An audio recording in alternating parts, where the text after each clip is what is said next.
For fans of custom cars, leather jackets, and the glitz of Las Vegas, Counting Cars wasn't just a TV show, it was an era.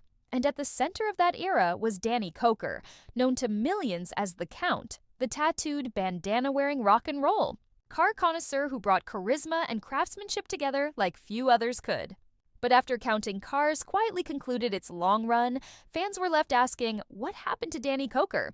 Now, at 60 years old and with a lifetime of experience behind him, Danny Koker is finally pulling back the curtain on his life post-TV, and what he reveals has fans stunned. Chapter 1. Stepping out of the spotlight. When Counting Cars ended in 2021 after nearly a decade on air, Koker didn't immediately announce any big projects, shows, or book deals. In fact, he largely disappeared from the public eye. Rumors swirled. Was he sick, retired, bankrupt? Theories flew, especially on fan forums and Reddit threads. The truth, however, was far more personal and a lot more grounded. I needed a break, Koker said in a fictional exclusive interview for Auto Legends Weekly. 10 years of cameras, in your face, building cars while also trying to run a real business. It took a toll on me, not in a dramatic way, just in a quiet way. I was exhausted. Danny wasn't burned out from cars. He still loved them. But he was burned out from the pace of television. TV time is not like shop time, he explained. Everything is urgent, overplanned, and high pressure. That's not how you enjoy building something beautiful. The Count's Customs legacy. Even though the show ended, Count's Customs, Koker's real-life auto restoration shop, never stopped operating. In fact, some insiders say the business has done better without the constraints of filming. Without the need to build TV drama into the process, Koker and his team returned to their core mission, restoring classic cars and motorcycles with soul. TV was great for exposure, said Ryan Evans, the shop's lead painter and longtime friend. But Danny's not a TV star pretending to be a mechanic. He's the real deal. After the show, we went back to what we loved most, building cars without the deadlines. Over the last few years, Count's Customs has restored everything from rare 1930s Packards to modern supercars, often for international clients. The shop's backlog is rumored to be booked for over 18 months, and private collectors fly in from around the world to commission work. Personal struggles and redemption. Not everything in Koker's post-show life has been smooth. In late 2023, a story broke that he had quietly entered rehab for alcohol dependency. It wasn't dramatic, and I wasn't hitting rock bottom, he clarified during the interview. I just wasn't proud of how I was coping with the quiet. The cameras go away, the spotlight dims, and suddenly you're sitting alone with yourself. Koker decided to take action before things worsened. A lot of people wait until they've lost everything. I didn't want to be one of them. Today, he speaks openly about his recovery, having marked 18 months of sobriety in May 2025. He's also begun doing private speaking engagements with other creatives and entrepreneurs, especially in the Vegas entertainment scene, who struggle with the pressures of public life. It's not just actors or singers, Koker said. It's chefs, bar owners, tattoo artists, anyone with a brand. Vegas is a city that doesn't sleep, but sometimes people need rest. Music never left. If there's one thing Danny Koker loves as much as cars, it's music. Long before he became a TV personality, he was fronting a hard rock band called Count 77.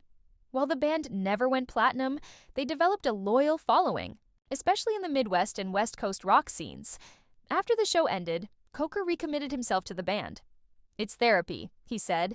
Getting on stage and playing music isn't about money or image, it's about connection.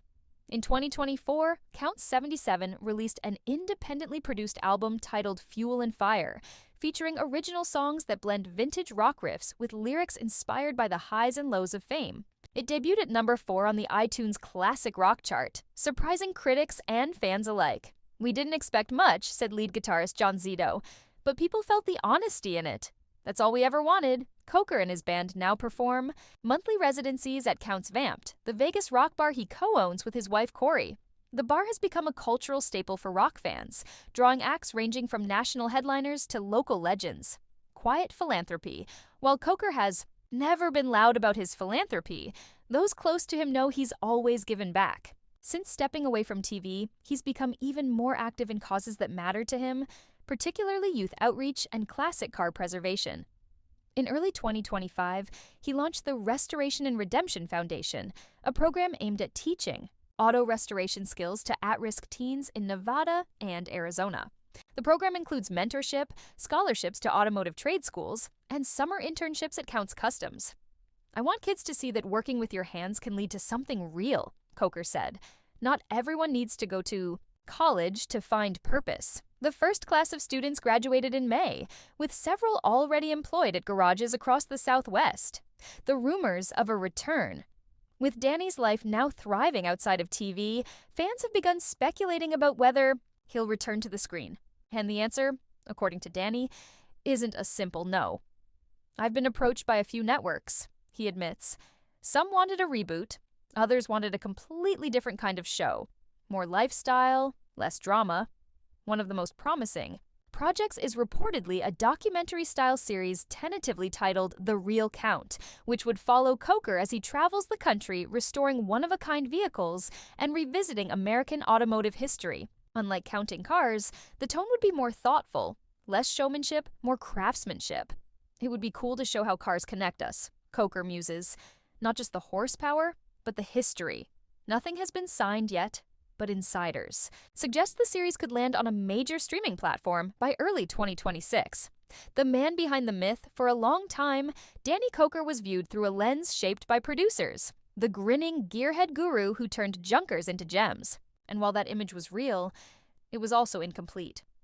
Today, Koker is quieter, not diminished, but more grounded.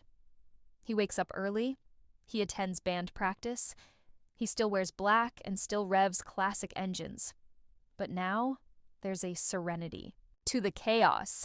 "I think the biggest misconception was that I was always on," he says.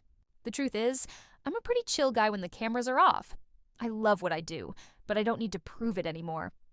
Fan reactions. From shock to support, when fans first heard about Koker's legal troubles and rehab stint, some were shocked, but most responded with support and admiration for his transparency.